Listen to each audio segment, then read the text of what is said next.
Hey everyone, I'm here today to make a snowflake. I've been wanting to make a video about making stuff for a long time, but I kept waiting until it must be the perfect moment. And today I've decided to stop doing that and just make something to share it with people because that's what I want to do. I've never really wanted to get into crafting as like a commercial, must produce things over and over again. So I have business. I really just wanted to create so I can share with other people. So I finally forced myself to go find all my stuff and accept that my nail polish is chipped and um, I don't know what I'm doing, but I'm gonna work past that. And I dug out this pretty silver yarn that I've been hoarding forever and these cool purple beads that I found. And I thought, I'm gonna try and make something with it and share it with people to maybe inspire you to do stuff too. So if you've ever crocheted before, or if you crochet, you know there's 4.5 billion videos out there on how to make a crochet. And I found a video on how to make a snowflake, and if I remember, I will share where I found it from. But I wanted to make the snowflake and see how it went with some purple beads. So if you are crocheting at home, you can see I've already messed up, but I'm gonna start over. Because I've made these snowflakes before, and I made a couple and I gave them to my mom and she thought they're pretty cool, and I just made them with white yarn. And so I wanted to see what they would look like with the silver yarn and the purple beads. And I thought, why not make a freaking video and just share it with people? Because I want to inspire other people. Like, if you're a crafter like me, we got arts and crafts coming out every single closet, storage bin, IKEA shelving unit, under your bed, in your kids' rooms. We got crafts everywhere. And I don't want to go out and buy new stuff. So I've been on this journey to use the stuff I have so that I don't have to go out and buy more stuff. And let's be real, since Joann's closed, I don't want to go out and buy new stuff because I'm bitter still. So I thought, what if the silver yarn and these purple beads came together and made something cool? And I'm hoping it comes out cool, because I think I'll just keep it for myself. So many times I'm like, I want to make something, but I need to sell it. I need to be able to sell it. I need to make money. Money is so important. Well, it is very important, and it's very equally not shared with all the people in the world. I'm going to push all those thoughts aside and just sit down and make something pretty. If you're like me, you usually lose count of what you're doing. So we got 1, 2, 3, 4, 5, 6, 7, 8, 9, 10, 11. Oh, I'm so close. And 12. So I've made like 12 double crochets with a little stitch in between. And I am a magic circle enthusiast. So I'm going to tighten that down. Magic ring, I mean. I gotta find my stitch, but I also like don't want to mess up the video I'm making. And then remind myself, I'm not messing anything up, dear. If I can use some gentle self-speak, then just calm down and make the thing and it'll be okay. All right. So I think I want to add beads here. I have this crochet hook that I've been using, and I'm wondering if I can even get these beads on here. Nope, won't go in. Let me go find something real quick.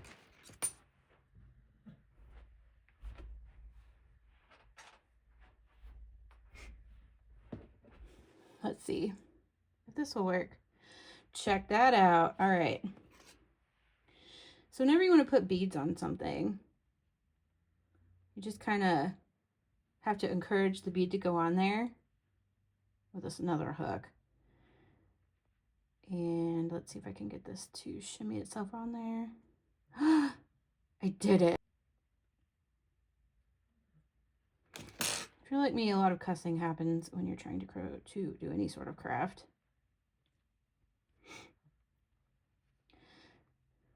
I am happy with that. So I'm going to work this into this snowflake pattern. This snowflake pattern has you, let's see here. I'm gonna pretend like this is the one I started in. You're actually supposed to slip stitch into the next one to make it a little bit more neat, but I forgot to do that. You know what? Since this is an experiment and I'm okay with this, I am going to fix this because math is hard and I don't want to try and calculate things later. So let's see here. Okay, there's that. And I'm gonna go find and hope that this bead goes on again. Oh yeah, look at that. Since I did it once before, now I don't know what it feels like. And that's what learning is, just doing things over and over again until it feels right.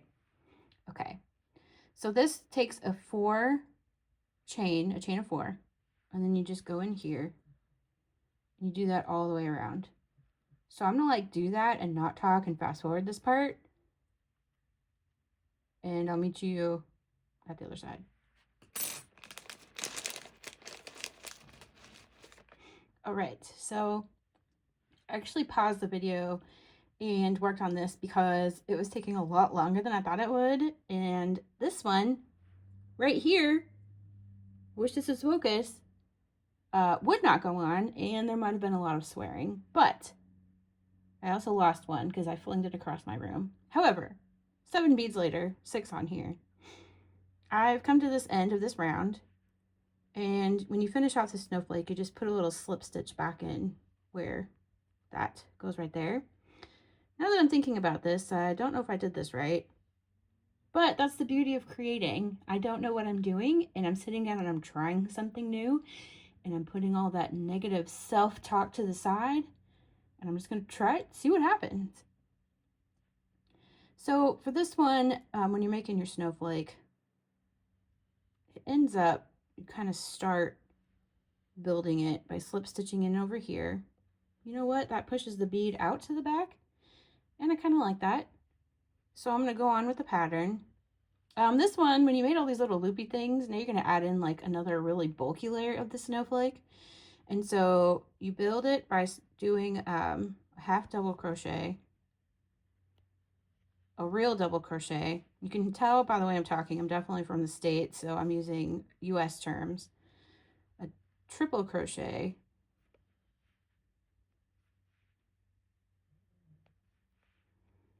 and that's like 1/2 of it.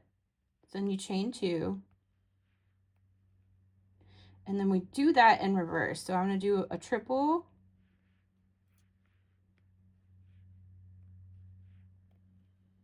a double,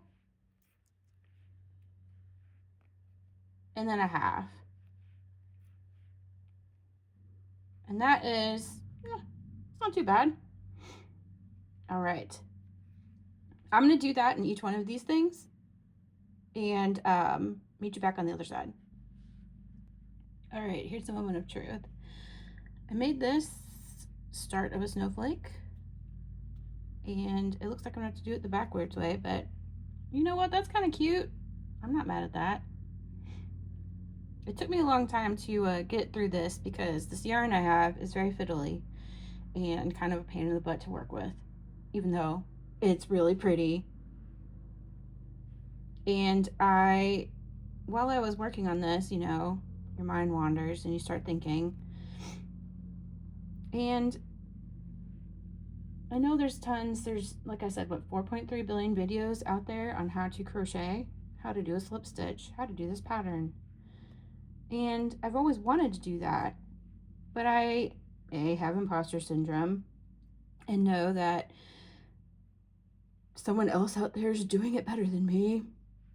But then I really, at the end of the day, I just think that I have this problem, and I think a lot of other people have this problem too. It's hard to get started sometimes, getting going on a new craft or continuing something that you love, because we get in our own heads and we overthink it or underthink it, and we think, I don't want to do that. I'll never be as good as this other person, insert random other crafty creative person here. Or my stuff is stupid, or I hate my stuff, or I'll just make mistakes. Or even you sit down and you start making it and you're like, oh my gosh, I've made so many mistakes. No one's ever going to like this. And it's taken me a long time to get past that, because you have to make mistakes. I tell this to myself. You have to make mistakes in order to learn something. You have to make mistakes in order to produce something. Making mistakes is like a perk, you know?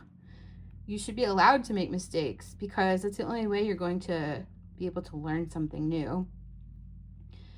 Our brains, when we're trying to learn something new, we gather new information, and our brain is like, WTF, what do I do with this new information? And a lot of times we internalize that into like anxiety over what we're doing.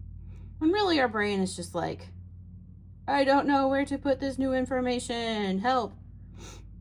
But making mistakes and doing things over and over again, that's where the beauty is in learning. Because once you finally sit down and do the thing, you figure out what it takes to do it different next time, and do it different the time after that. I've been crocheting since I was a little kid. When I was a little kid, my parents would have me, especially this was after my youngest sister was born, my parents would have us go magically stay a week at my grandparents' house, because they probably needed, now that I'm a mom and I'm older and I understand, they needed time alone without having all these kids around the house when there's a newborn. But my grandma had to figure out something to do with me, so she sat me down and she gave me a crochet hook and she said, this is how you do it. And I said, all right. And I learned how to do a foundation chain. That's all I could figure out at 8 years old. And I thought, wow, everybody's going to want to buy this. I'm going to make foundation chains and make bracelets and do this. And this is the 90s. There's no Etsy. I didn't do that. But I had a lot of fun learning how to crochet. Especially if I was just making little foundation chains. But there was fun in that. I had fun doing that. It was a good time. It was something to do with my hands. I need something to do because I'm an anxious little kid, and I'm an anxious adult now. And since then, I've just kind of picked up some yarn here and there throughout my life. And in my 20s, I was making scarves. Then I'd sit it down and not touch it for a while. And then when I had kids, I started making, hats and dresses and cute little booties and stuff. And now my kids are old enough that they're just kind of on doing their own thing. Now I can sit down and really figure out, what do I want to make? And I'm not saying you have to wait until you're my age or wait until your kids can fully function by themselves to sit down and do a new craft or just do something that you enjoy. You really can do it whenever you want. It's important to make the time and the space for that. And depending on what you have, if you're young and you just have your room, or you're older and you have a whole house, I think the best way to really do it for yourself is to dedicate a space for it. I have shoved all of my craft stuff into the office I have. I work from home, and when I have my little breaks, I take my little time to sit down and just make something. And that's how it works for me. It's going to work different for everyone because everybody's got a different life and a different schedule and different stressors. But you deserve to take a moment for yourself and sit down and just make something. You deserve it. All of us creative people out there, we gotta let that out. We gotta get that creative outlet going. Because even though this is stressful, learning how to crochet, and for me, learning how to be vulnerable and go out there and share these ideas with other people, it takes practice and it takes energy. And so just sitting down and making time to do it,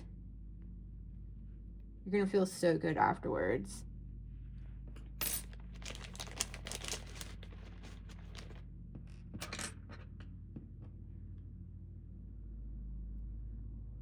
I'm pretty happy with how this is turning out.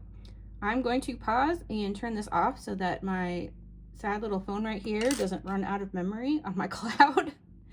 and show you the very end so we can see what this will finally look like. I think I've been up here this whole time, but that's what I'm learning, is how to make this show up in a camera better. All right, give me a sec and I'll BRB. All right, so I think I'm done. Just will finish off this little snowflake. Find my scissors. Aren't these cute? I found these on clearance at Joann's, RIP. Never again. All right, so I'm pretty happy with this. Now, the next part I want to really enforce for all of us creatives out there, especially people who are way too hard on themselves. Younger me would have been like, well, it looks like I missed a stitch here. And I'd be like really mean to myself. Like, I messed this up completely. What was I thinking? I'd probably be really hard on myself and really down on myself. I could probably untie this and go back and do it again. But what I want to encourage you to do is be kind to yourself. Be the kind of friend to yourself that you would be to your friends or your family. And say, you know what? I had a lot of fun making this. I made a mistake, but I've learned now to make sure I'm paying attention to where I'm putting things. And if I made this again, I would probably slow down and make sure I make sure it was all right before I cut off the yarn and decided I was done. But otherwise, I'm pretty proud of myself for making this. I've never made anything like this before. I just saw this yarn and I saw these beads and I had an idea and I went with it. And I sat down and made it.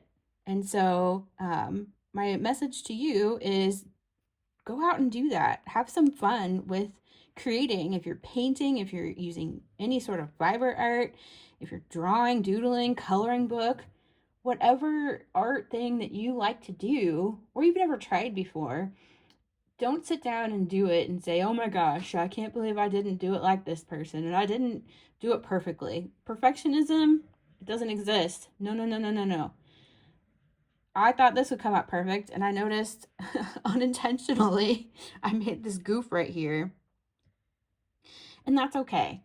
That's the message I want to share to the world, is sit down, make your crafts, feel good about it, and just jot down what you do next time. What would you do the same and what would you differently, and enjoy the creative process, because you deserve to be creative and you deserve to have fun.